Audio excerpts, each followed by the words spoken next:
Tired of your Adobe Creative Cloud apps suddenly stopping? First step, if you notice your apps are expiring soon, the first and easiest way is to open your Adobe Creative Cloud app on your computer. Then, look to the upper right-hand corner and click on the profile icon.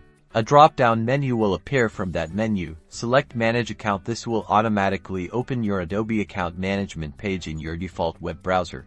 On your account page, you will see an overview of your current subscription status and all of your purchased plans. If your subscription is nearing its expiry, you'll likely see a prompt to renew or a clear indication of the expiration date, showing the next charge date. Click on the Manage Plan option next to your active subscription or the option that says Renew your plan. This will take you to your renewal options. Follow the on-screen instructions to select the plan that you want, or if you would like to change it from your current one, select the suitable payment method and follow the prompts to complete the renewal process. Once your payment has been processed, you'll typically receive a confirmation email and your subscription will be renewed.